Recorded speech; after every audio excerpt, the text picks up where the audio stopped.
नमस्कार साथियों, आज मैं आपसे एक सामाजिक विषय पे चर्चा करूंगा। क्या आप भी एक पिता हैं? क्या आप भी एक माँ हैं? क्या आप भी बच्चों को पालते हैं? तो ये वीडियो आपके लिए है। आज के समय में बदलते परिवेश में हम बच्चों को उचित, अच्छी और हायर एजुकेशन देना हर माँ बाप का एक सपना होता है। हम सभी चाहते हैं कि बच्चों को हायर एजुकेशन दें, लेकिन हायर एजुकेशन देने के बाद भी बच्चे हमारे साथ क्या व्यवहार करेंगे, ये कैसे तय होगा। आज मैं चिंटू और मिंटू, दो भाइयों की स्टोरी आपसे शेयर करूंगा। ये एक सच्ची घटना है जिसे आप टीवी में या फिर अखबारों में या फेसबुक पे देखा होगा, पढ़ा होगा या सुना होगा। इसमें आपको बताना ये है कमेंट बॉक्स में कि आखिर गलती किसकी है, माँ बाप की या उन दो बच्चों की। ज़्यादा देर न करते समय आते हैं अपनी स्टोरी पे। लखनऊ में एक दंपत्ति, बड़े समृद्ध दंपत्ति रहा करते थे। वो खुद कर्नल से रिटायर थे। उन्होंने अपने बच्चों को हायर एजुकेशन दिया। हायर एजुकेशन देने के बाद बच्चों की स्टडी बहुत अच्छी हुई तो उन्हें जॉब भी बहुत अच्छी लगी। वो फॉरेन कंट्रियों में जाकर के, यानी अमेरिका में जाकर के दोनों भाई चिंटू और मिंटू शिफ्ट हो गए। दोनों भाई चिंटू और मिंटू अमेरिका में शिफ्ट हो गए और बहुत अच्छा अपना नौकरी, बिजनेस जो भी था वो कर रहे थे। यहाँ बहुत बड़े महल ही कह लीजिए, कर्नल से रिटायर थे। बहुत अच्छी हवेली लखनऊ में बना रखी थी उन्होंने। हस्बैंड वाइफ दो ही लोग उस पूरे बड़े हॉल में रहते थे। कुछ नौकर वगैरह रख रखे थे खाना सर्व करने के लिए। समय पुराना, एज पुरानी हो गई थी। सब कुछ ठीक ठाक चल रहा था, सभी लोग हैप्पी थे।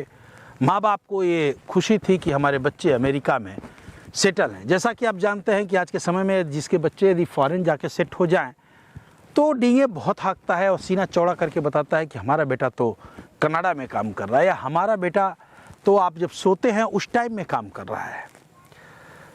मित्र, घटना कुछ यूँ घटती है कि कर्नल साहब की वाइफ बीमार पड़ती हैं। बीमार पड़ने के बाद, चूँकि बुढ़ापा होता है, बीमार पड़ने के बाद कर्नल साहब की पत्नी एक दिन इस धरा को छोड़ जाती हैं, स्वर्ग सिधार हो जाती हैं। स्वर्ग सिधारने के बाद दोनों बच्चों को खबर किया जाता है और डेड बॉडी को संजो के रखा जाता है कि बच्चे आएंगे तो क्रियाक्रम होगा। छोटा बच्चा, बड़ा जो है चिंटू बड़ा है और मिंटू छोटा है। मिंटू आता है घर पे और आता है, पापा पूछते हैं कि अरे बेटा मिंटू, चिंटू क्यों नहीं आया?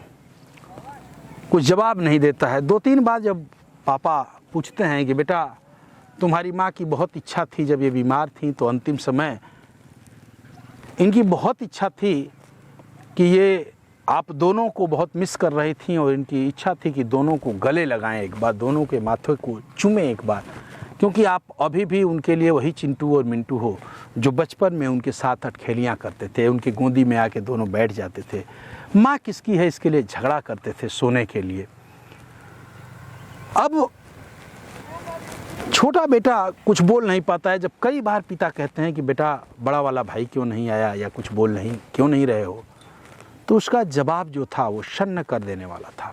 उसने कहा, पापा मैंने भाई साहब को फ़ोन, जब हमारे यहाँ फ़ोन गया कि माँ हमारी नहीं है, तो हमने अपने भैया को फ़ोन किया और पूछा कि भैया कौन जाएगा, तुम जाओगे कि मैं जाऊँगा? तो भैया ने कहा है कि छोटे, माँ मरी है, इस बार तू चले जा, जब पिताजी मरेंगे तो मैं चले जाऊँगा। तो उस हिसाब से पापा, माँ मरी हैं तो मैं आया हूँ, जब आपकी डेथ होगी तो भैया आएंगे, मैं नहीं आऊँगा। ये सुन के कर्नल साहब को अंदर से बड़ा कष्ट होता है। वो जाते हैं और बाहर सभी लोग हैं, डेड बॉडी रखी गई है। अंदर वो जाते हैं, एक लेटर लिखते हैं और एक आवाज़ आती है जिसमें एक गोली चलने की आवाज़ आती है। कुछ देर बाद जब सभी लोग जा कर के दरवाज़ा खटखटाते हैं तो दरवाज़ा खुलता नहीं है। दरवाजे को जब तोड़ा जाता है प्रशासन के सहयोग से, तो देखा जाता है कि कर्नल साहब खुद को गोली मार लिए होते हैं। लाइसेंसी पिस्तौल थी उनके पास, उन्होंने गोली मार लिया। और उसमें लिखा उन्होंने कि हम ये चाहते थे कि हमारे दोनों बेटे, हमने खूब पढ़ाया, खूब लिखाया, बच्चों पे खूब दौलत खर्च की, यहाँ भी खूब बढ़िया बनाया, हमारे दोनों बच्चे अमेरिका में सेटल हो गए। इसकी माँ की इच्छा थी कि जब मेरा अंतिम समय हो, जब मेरा अंतिम संस्कार किया जाए तो हमारा बड़ा बेटे, परंपरा के अनुसार हमारे यहाँ बड़े बेटे दाग वगैरह देते हैं हिंदू परंपरा के अनुसार, तो बड़ा बेटा आए, दोनों बेटे आए और हमारे जो भी क्रियाक्रम होते हैं वो करें।